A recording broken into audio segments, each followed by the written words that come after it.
Hello. Yes, welcome back to our third session, and in this session we are looking at formatting and writing an academic paper, and our formatting must be in a scientific style. So when we're doing academic formatting, we are supposed to check at certain aspects, and one of the aspects that we are supposed to look at is supposed to be the general principles that are guiding our academic writing. So before you make an academic paper, it must qualify some standards, and without those standards it will not be considered as an academic paper, whether you're publishing a journal, whether it is a class assignment, whether it is a research or thesis. There must be some general principles. So one of the first principles that you're supposed to look at, it's the clarity. It's supposed to be clear, or the topic that you're discussing is supposed to be clear and concise. So the meaning of being concise is that you address the topic as it is, and you confine yourself within the boundaries of that topic. Apart from that, the work must also have an objective. So there must be some kind of objectivity. And in terms of objectivity, this is what we refer as the purpose of the paper. So before you write the paper, you have to know what are you writing about. So it must have some objectives, and it must be impartial. Impartial, it means that you don't have some kind of inclination whereby you favor one side of the argument. Your paper must have a basic ground without kind of biasness. And then apart from that, you are supposed to have rational argument. And in rational argument, what we mean by rational argument is ensuring that your paper is supposed to give us let's say something that is more relevant to the topic that you're discussing. Without doing that, it's going to be a problem. So you need to have a rational argument, and apart from rational argument, you are also supposed to have evidence or facts that is supporting that work. Without evidence, it's just a hearsay. So you are supposed to provide evidence or facts that is supporting your argument, and then it's also supposed to distinguish between facts and opinion. You are supposed to be in a position to distinguish whether what you are talking about is a fact or it is opinion, because there are so many aspects of writing that you only give your personal opinion. Things such as a blog. A blogger does not give anything with evidence, and if it happens to be so, it's by a coincidence. But when it comes to academic, it has to be with some basic background. So the next element, apart from the general principles, is supposed to be text structures. You are supposed to have a formal structure, or the academic text is supposed to have some kind of sound, and the structure is supposed to be unique and particular to the field you are talking about, or the academic writing that you are giving out. So there's a specific way of designing your text.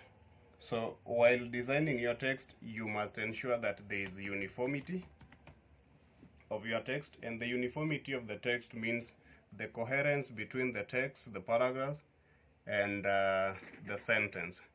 So you must make sure that there is uniformity, and also you are supposed to start with the topic sentence. So the topic sentence should be a function of the introduction.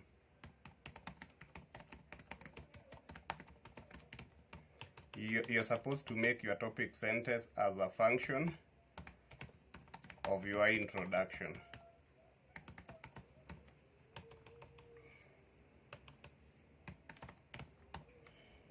Apart from just making the topic as a function of the introduction, you're supposed to give a general idea.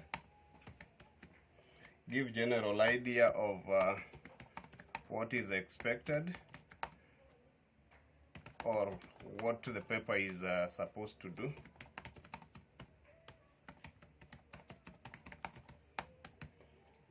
Then apart from that, you're also supposed to follow with the supporting evidence.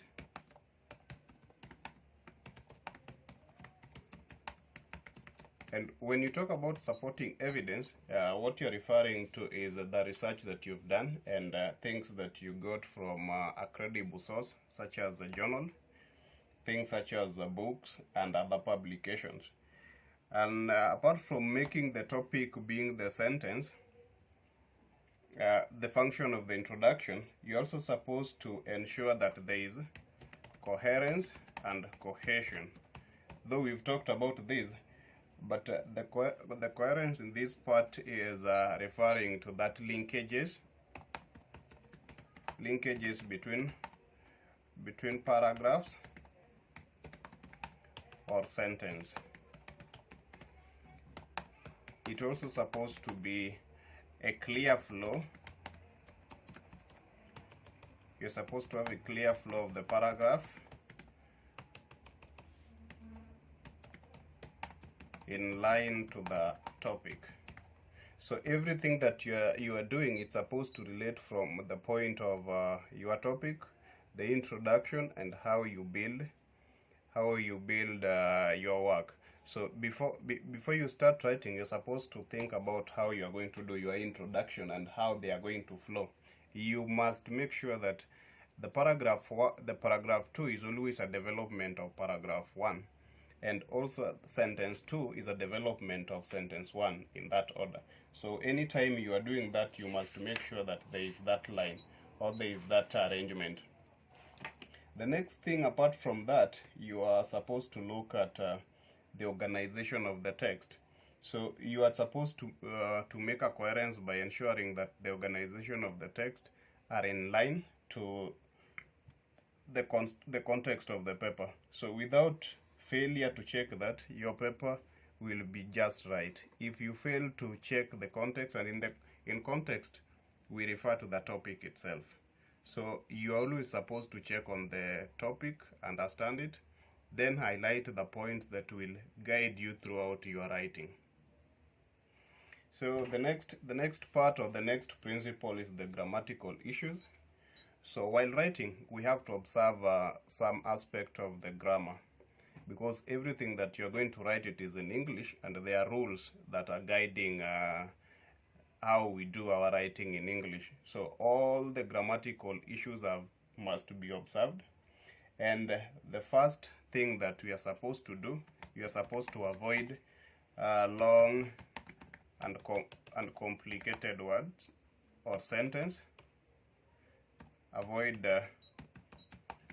long and complicated sentence. You remember the other time when we were talking about what is not academic, we said that academic writing is not long and winded. So you are supposed to avoid such sentence, and when you are doing that, you are supposed to favor, say that you are supposed to favor short and clear sentence. And in doing that, you only supposed to talk about to use sentences that as direct syntax. So as you use short and clear sentence, ensure that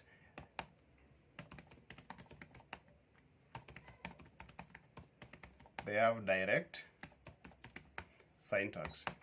So talking about direct syntax, syntax can be referred as the order of arrangement of words and phrases that form your paper. So any order of arrangement of your sentence or your word or the wording that is making up the sentence is what we call the syntax. So in any time you are writing, you must ensure that your short sentence or clear and short sentence is supposed to favor the direct sentence. Some of us have got tendency of writing long sentence, and you also use words in direct sentences, and that wastes a lot of time and also affect the flows of your writing. So you're supposed to avoid that. Another thing that you're supposed to do is to comply with the subject verb agreement. The subject verb agreement, it's a way that you, so we have to comply with the English language rule.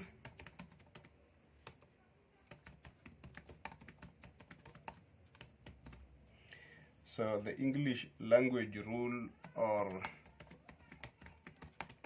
grammatical rule, and this rule is what we referred as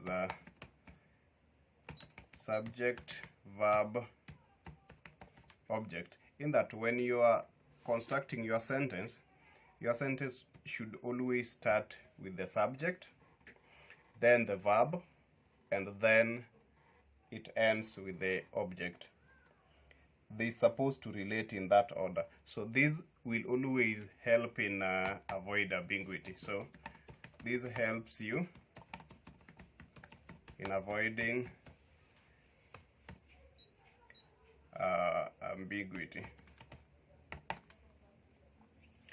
Whenever you use such arrangement, you'll find that your writing is always in order. But without observing such laws, it's going to be a problem.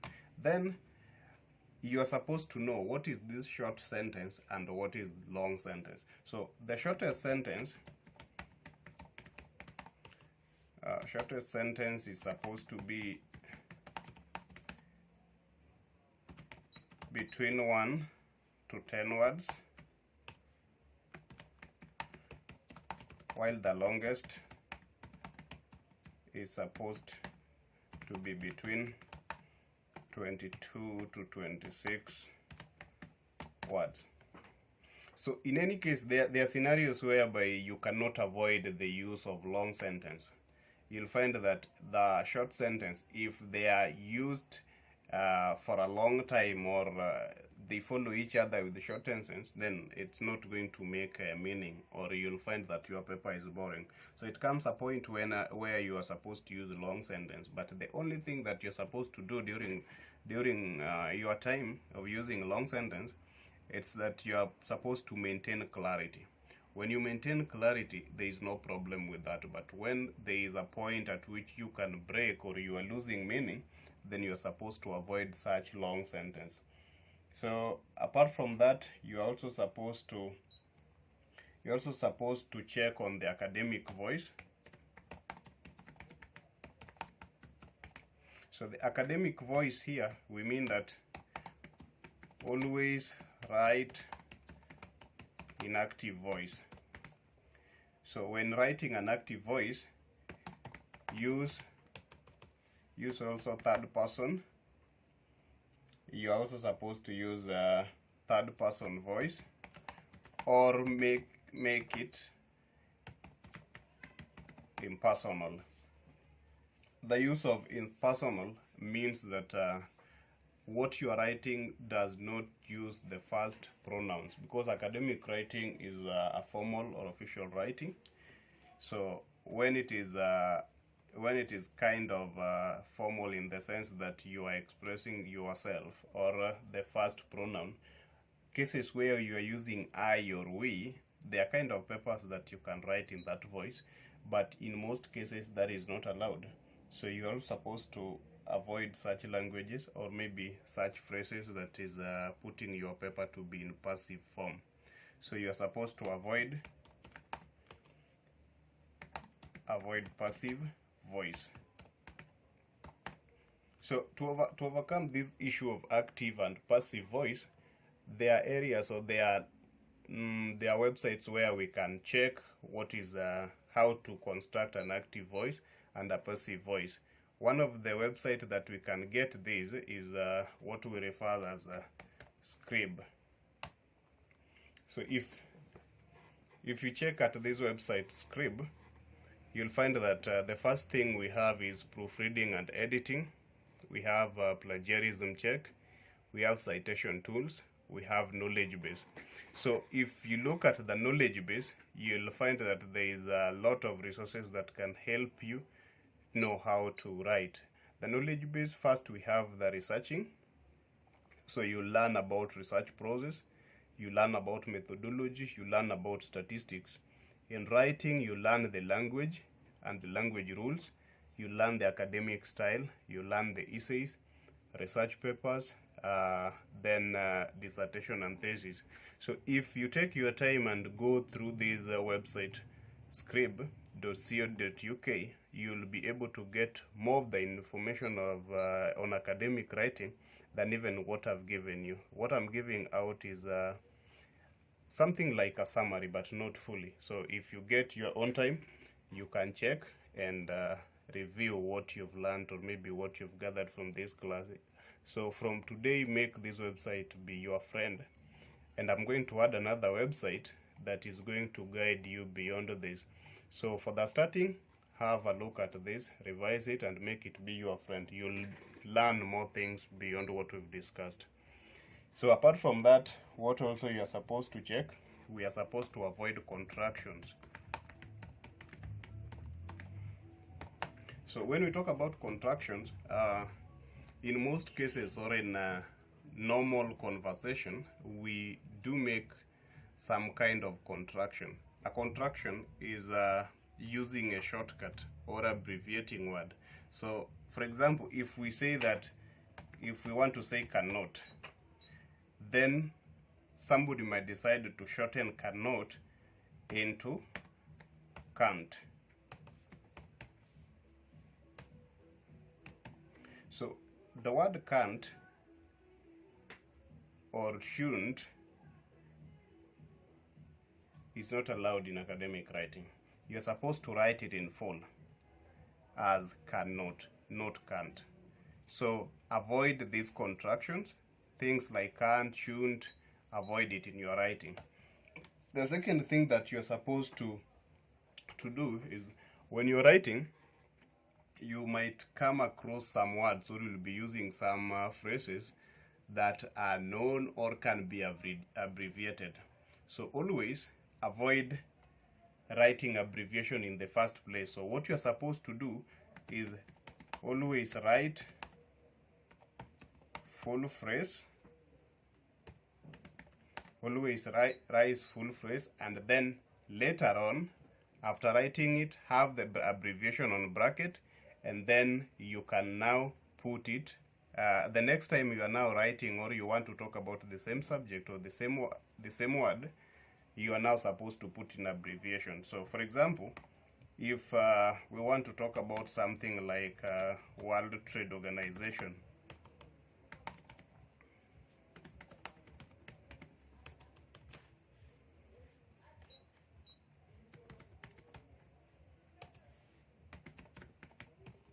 if we want to talk about World Trade Organization, abbreviation of World Trade Organization is WTO.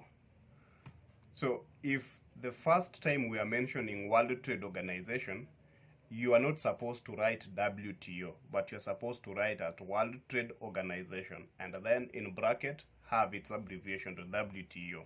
If you want to talk about it for the second and subsequent time, then you are allowed to start by WTO without now repeating the entire sentence, World Trade Organization. So anytime that you want to use abbreviation, ensure that it is for the second time. So up to that point, those are some of the few things that we need to check. But now, having done that, we can now see how to format the paper by developing the paragraph. So our first point that we are going to talk about is developing the paragraph. Now our next part is developing a paragraph. One of the problems that we face as writers, or maybe as academic writers, is how to develop a paragraph, and especially when you are a newbie or you are a beginner. For a beginner, how to develop that paragraph is very important, and even for a senior writer, if your thesis or maybe assignment or anything is not organized in order, then you risk the chances of scoring a good marks from that. So how do we develop paragraph? So when you develop a paragraph, developing a paragraph should always start with the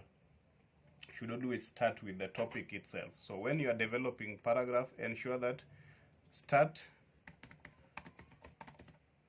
with topic, sentence, Then the second thing, you are supposed to provide supporting information. And when you provide supporting information, you can now provide another supporting information such as example. So you can say provide further supporting information, or provide an example. Then after that, you are supposed to provide your logical reasoning. So provide the reasoning beside that topic. So after that, after providing the reason, you are also supposed to provide extra information beside reasoning, or to reasoning as a development of the paragraph. And then after that, you are also supposed to provide further extra information. So anytime you are developing a paper or you are developing a paragraph, you are supposed to ensure that your paragraph starts with the topic sentence. You provide supporting information. When you provide supporting information, it makes your reader or whoever is marking your paper to understand more or get deeper meaning of what you're talking about than just your general starting point. Then you're supposed to provide evidence, provide reasoning, and logical reasoning is something that you can get from a third person, or maybe from your research, or from your own perspective. So it's really necessary to do that. So how do we now put this into perspective? So to put this into perspective, we can take an example and see how we develop a paragraph. An example, maybe you can say that we have a question, and our question could be maybe provide an overview of the development, not the development really, but the growth of French as one of the world languages.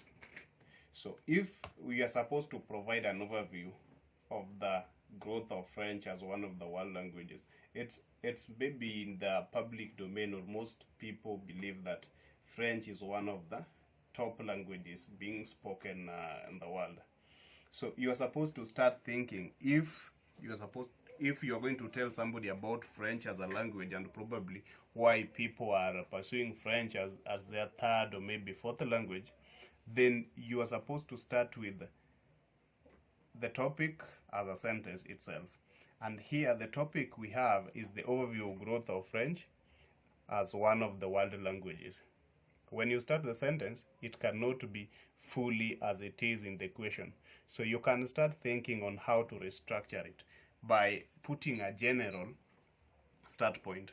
So when you start the paper, think on the line that when you put it forward, the reader can be attracted to read more about what you're talking about. So one of the things that we can say, you can start your paper by saying that, you can say that French is one of the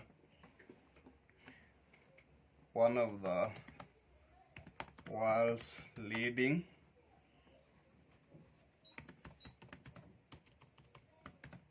languages. Our sentence is very short, it's precise, and you can see it captures an element of the key point of our question, or maybe the topic sentence. So we'll say that French is one of the world's leading languages. So when somebody reads that, then maybe say, then, or the question that pops up in your mind is, how do you know about that? Is it a general knowledge? So by asking yourself such questions, you'll move to a second point. So a second point will say, that is when we are providing now supporting information, we can say that it is spoken by of 270 million people, with natives in France and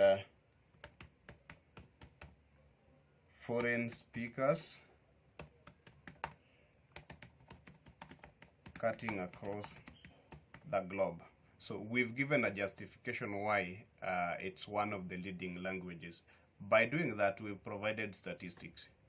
And being 270 over 270 million, there's a time when I checked and it was about 274 million, but I know that was a long time ago.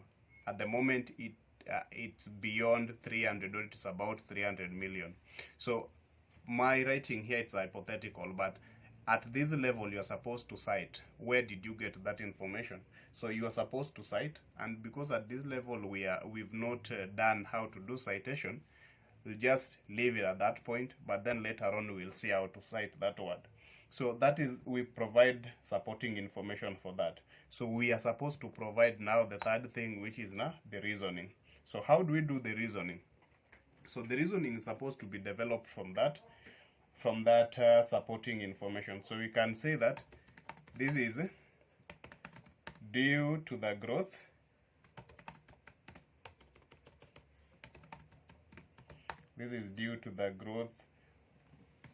of the French colonies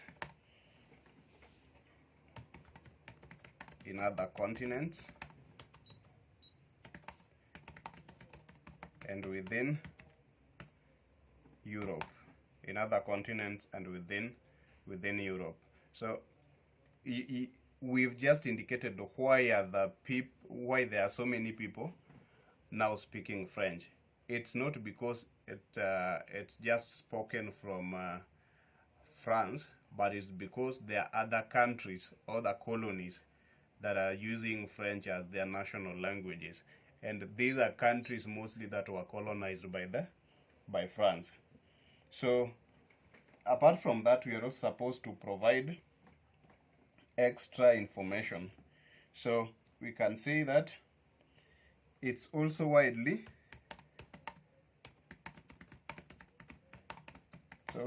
used in regions such as North America,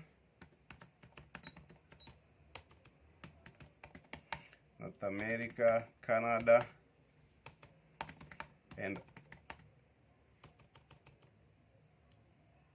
and other African countries, as well as many countries in Europe. There are countries in Europe that also make use of French, or they study French as their third or second language. So we've just added flesh on that. So if we are developing introduction, or we are developing our paragraph, we've reached to a point where we are providing extra information. And we can also say that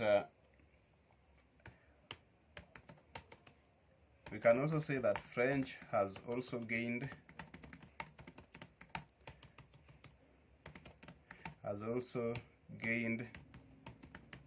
popularity in other regions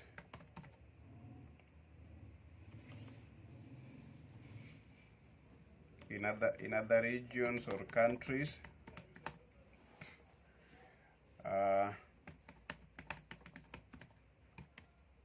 as a result of the growth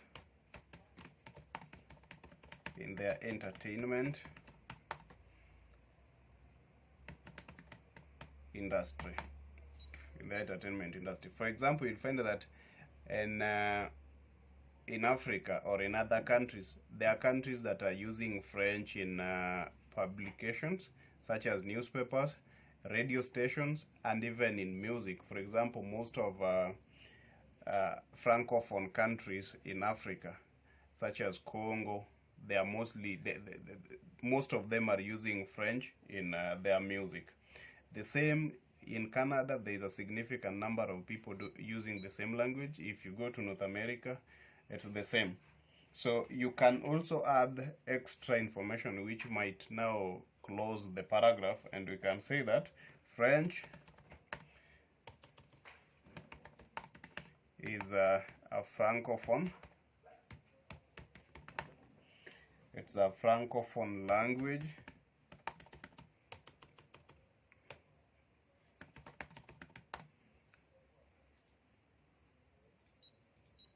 It's a francophone language that evolved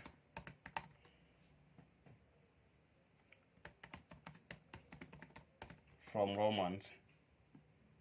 As a result,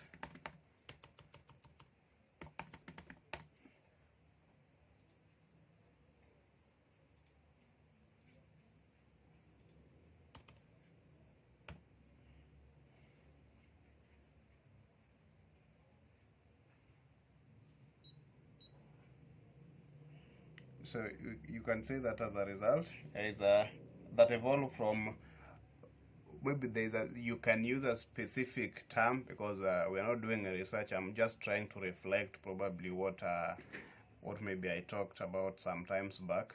But there's a specific area that maybe a French came from as one of the Roman languages, and it's not just from this point. So this point might not make more sense to it, but we can say that it has led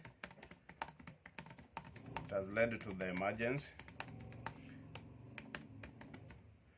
of francophone nations. So you can say that as a result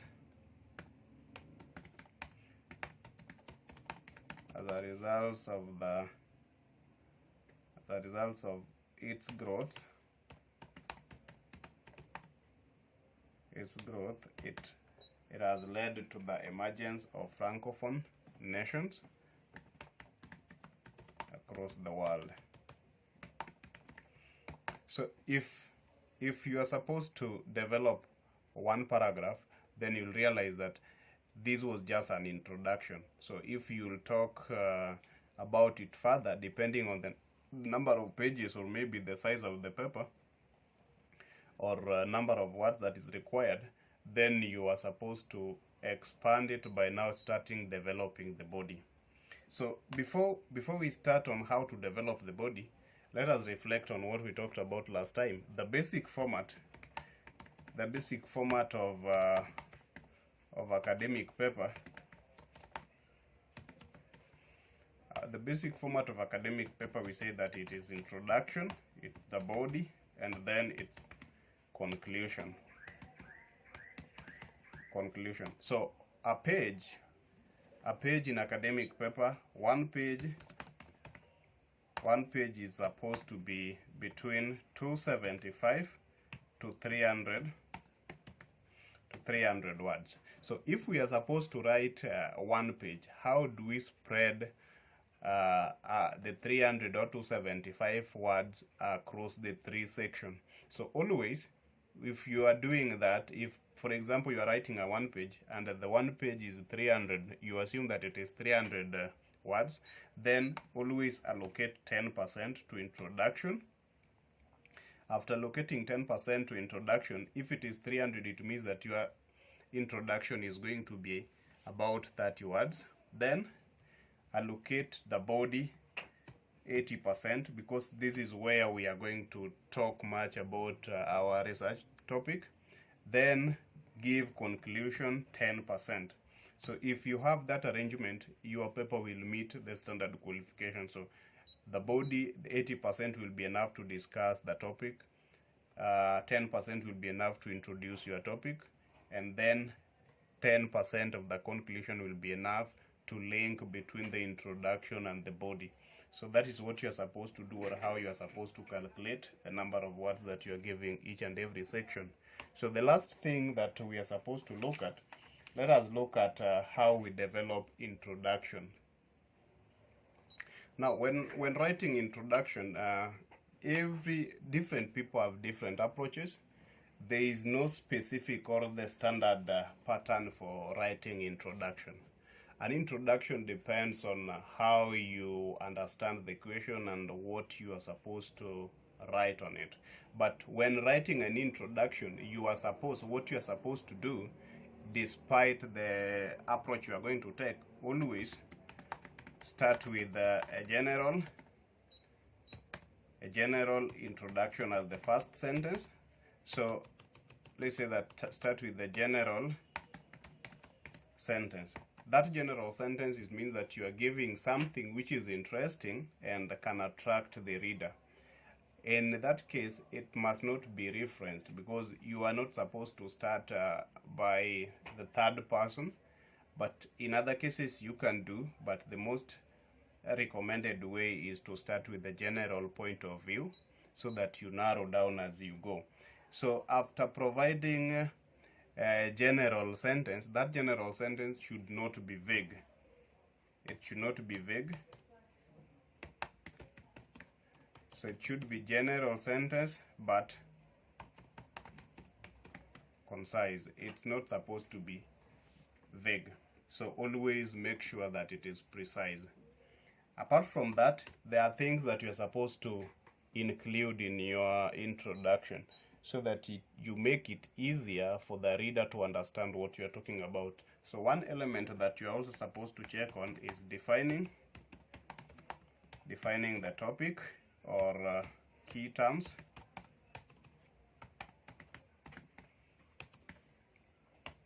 After defining, or apart from defining that, you are also supposed to provide relevant background,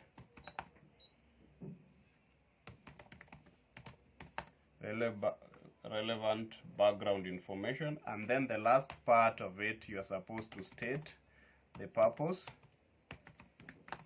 of the paper, or what we refer as thesis statement. And you might wonder, why do we always talk about the thesis statement? We say that thesis statement is a claim or is a declaration. It indicates what you are going to do. So anytime you are writing your paper, it must always be there. So ensure that at least these 4 elements of your introduction is captured when you are introducing your topic.